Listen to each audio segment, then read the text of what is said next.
Let's talk about the waiver wire pickups for week 16. Number 1 on my list is Ayo Dosunmu. It was announced this week that Zach LaVine will undergo season-ending surgery to address a foot issue that has plagued him all season. Patrick Williams has also missed the last 4 games with a foot issue, and he is set to miss the next 2 weeks. And in my opinion, with the All-Star break right around the corner, it wouldn't be shocking to see the Bulls just hold him out through the break.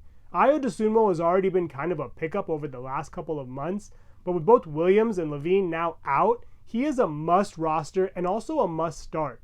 Over his last 7 games, he's averaged around 34 minutes. He's scored around 17 points per game. He's also grabbed nearly 3.5 rebounds per game. He's dished out 3 assists. He has 1.4 steals during that span and also 1.1 blocks. And he's also knocked down 2.1 triples. He is a must-add in every format. I also want to mention that he's shooting at 43% from deep and 57% from the field. I think both he and Alex Caruso should have some pretty good rest of season value. If you can pick either of them up now, I would strongly recommend it. Caruso has been on a tear the last month, knocking down 2.2 3-pointers per game, scoring a little bit more than 10 points per game, grabbing nearly 4 rebounds, dishing out around 3.5 assists, but where he's really made his bread and butter is on defense. He's averaged 1.5 steals per game and 1.8 blocks per game over the last month. If you're in need of a guard, I would give both of them a very strong look.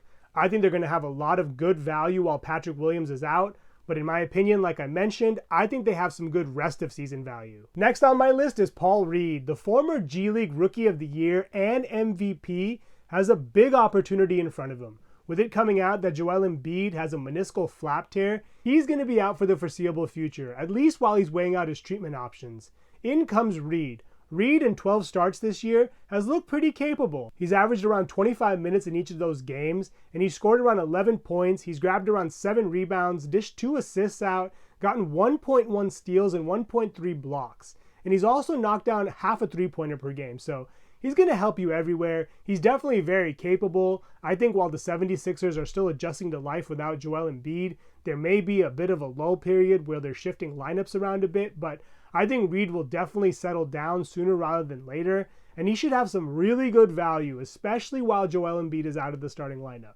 Of course, no one person can replace Joel Embiid, so I anticipate both Kelly Oubre and DeAnthony Melton, whenever he comes back from his back injury, to see a boost in their minutes. Reed is rostered in about 51% of leagues, and even though he's kind of a wait-and-see player, I would still grab him just because of the potential workload he has in front of him. Next on my list is Brandon Podziemski. Chris Paul went down with a hand injury in the beginning of January, and he's slated to be reevaluated within the next couple of weeks.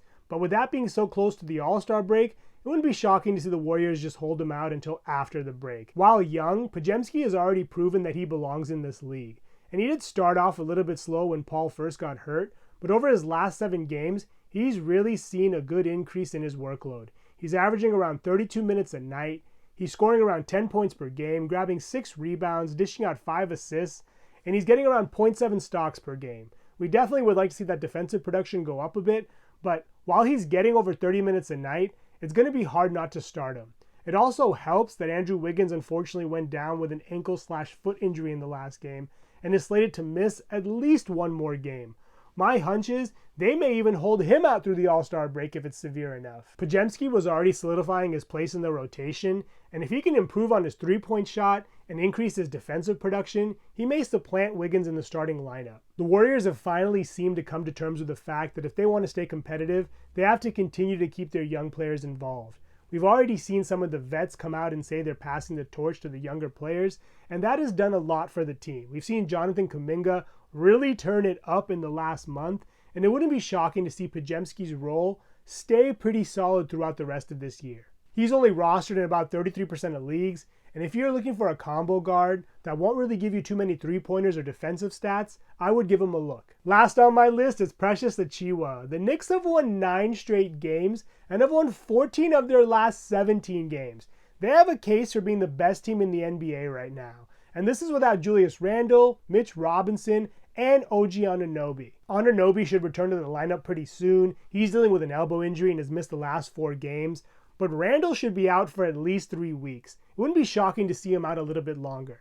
Mitch Robinson is lost for the season, and this front court needs healthy bodies. Achiuwa has played over 40 minutes in each of his last 3 games, and over the last week, he's averaged around 12 points, grabbed around 8.5 rebounds per game. He's also gotten 1 steal and 1.5 blocks per game during that span. He'll definitely see a dip in production once Anunoby returns to the starting lineup, but while he is getting such a heavy workload, he is a must pickup. He won't get you very many assists or threes, and he will hurt your free throw percentage a bit, but if you're in need of a power forward / center, he is definitely worth a look. Those are some waiver wire pickups heading into week 16. Thank you so much for watching. Please subscribe and let me know your thoughts heading into week 16 in the comments below.